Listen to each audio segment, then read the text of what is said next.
প্রিয় BA fourth সেমিস্টারের ছাত্রছাত্রীরা, তোমাদের যাদের এডুকেশনের মাইনর পেপার হিসাবে রয়েছে তাদের জন্য আজকের এই ভিডিওটি অত্যন্ত গুরুত্বপূর্ণ। আজকে আমি একটি গুরুত্বপূর্ণ প্রশ্নের উত্তর সহ আলোচনা করব।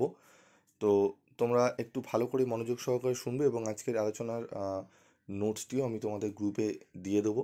কীভাবে দেব, কত কীভাবে তোমরা পাবে সেটি আমি তোমাদের একটু বলে দিই। তার আগে একটু শুনে নাও। আজকের আলোচনার বিষয় হচ্ছে যে গিলফোর্ডের ধীশক্তি গঠন বা বুদ্ধির তত্ত্বটি ব্যাখ্যা করো। এই গিলফোর্ডের ধীশক্তি গঠন বা বুদ্ধির তত্ত্ব। গিলফোর্ড একজন মার্কিন মনোবিজ্ঞানী, যিনি বুদ্ধি বা ধীর শক্তির গঠন সম্পর্কে একটি বিস্তৃত তত্ত্ব উপস্থাপন করেন।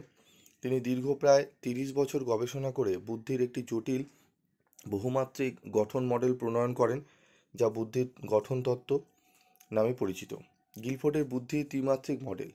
গিলফোর্ডের মতে বুদ্ধির একক বা সরল ধারণা নয়, বরং এটি বিভিন্ন উপাদানের সংমিশ্রণে গঠিত। তিনি বুদ্ধির উপাদানসমূহকে বিশ্লেষণ করে 3টি প্রধান মাত্রায় শ্রেণীবদ্ধ করেন। প্রথম 1 নম্বরে প্রক্রিয়াগত মাত্রা। এটি বুদ্ধির প্রক্রিয়াগত দিক নির্দেশ করে, অর্থাৎ মানুষ কিভাবে চিন্তা করে বা মানসিক প্রক্রিয়া সম্পাদন করে। এতে 6টি উপাদান রয়েছে: জ্ঞান আহরণ, স্মরণ, সমন্বয়, প্রয়োগ, ঠিক আছে, প্রয়োগ রয়েছে, মিল রয়েছে, নির্ণয় রয়েছে, মূল্যায়ন রয়েছে। বিষয়বস্তুগত মাত্রা। এই মাত্রা বুদ্ধির বিষয়বস্তু নির্দেশ করে, অর্থাৎ মস্তিষ্ক কোন ধরনের উপকরণ নিয়ে কাজ করে। এখানে 5টি উপাদান রয়েছে: চাক্ষুষ রয়েছে, শ্রাব্য রয়েছে, প্রতীকী রয়েছে, অর্থবোধক রয়েছে, আচরণগত রয়েছে। 3 নম্বর রয়েছে ফলাফলের মাত্রা। এই মাত্রা বুদ্ধির ফলাফল নির্দেশ করে, অর্থাৎ মানসিক প্রক্রিয়ার মাধ্যমে কী ধরনের জ্ঞান বা ধারণা তৈরি হয়। এতে 6টি উপাদান রয়েছে: ইউনিট রয়েছে, শ্রেণী রয়েছে, সম্পর্ক রয়েছে, পদ্ধতি, ব্যবস্থা, রূপান্তর প্রক্রিয়া। তথ্যের গুরুত্ব কী? এটি শিক্ষাক্ষেত্রে বিভিন্ন ধরনের বুদ্ধিগত ক্ষমতা চিহ্নিত করতে সাহায্য করে। সৃজনশীলতা ও সমস্যার সমাধানের দক্ষতা আলাদাভাবে মূল্যায়ন করা যায়। আইকিউ স্কোরের একমাত্রিক ধারা থেকে বহুমাত্রিক বুদ্ধির দিকে মনোযোগ দেয়। মূল্যায়ন। গিলফোর্ডের ত্রিমাত্রিক মডেল অনুযায়ী 6 প্রক্রিয়া ইন্টু 5 বিষয়বস্তু ইন্টু 6 ফলাফল ইকুয়ালস টু 180টি বুদ্ধিগত উপাদান নির্ধারণ করা সম্ভব।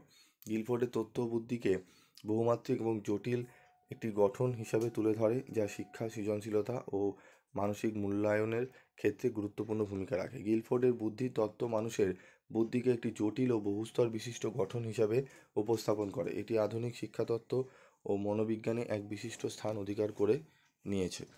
ঠিক আছে, তো একদম টু দি পয়েন্ট অ্যান্সার সুন্দরভাবে ছোট করে আমি তোমাদের করে দিয়েছি, কারণ এইটি বইতে অনেক বড় করে ব্যাখ্যা করে করা রয়েছে। তোমরা যেগুলো ঠিকমতো পড়ে উঠতে পারছো না, তাই জন্য আমি তোমাদের একদম টু দি পয়েন্ট যে মেন অ্যান্সার সেটি তুলে আমি তোমাদের সাজিয়ে দিয়েছি।